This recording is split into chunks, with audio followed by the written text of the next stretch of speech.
Em quả. Này nó cũng chưa. Cái anh ngủ coi cũng thu liên luôn.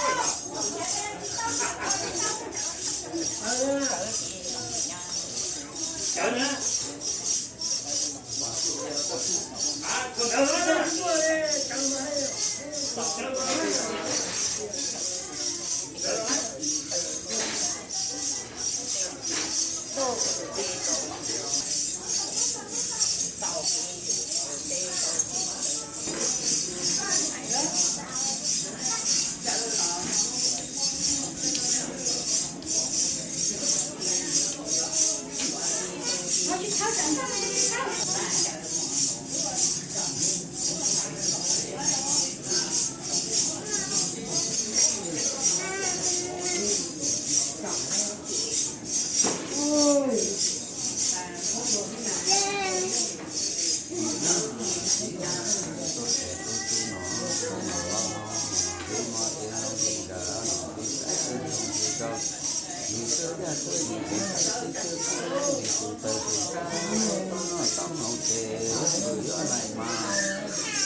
ta tu quỷ của ta của niệm đồ ta tu ta em tại tàu nó đó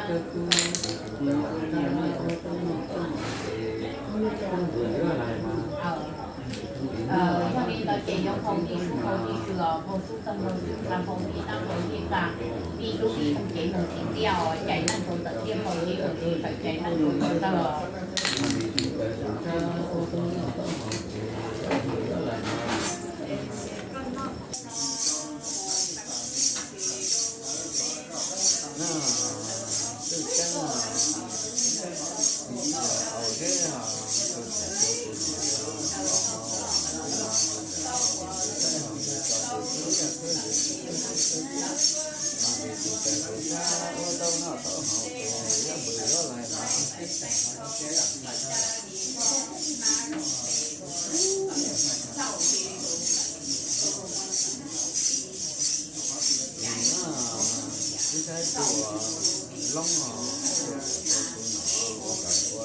đâu ra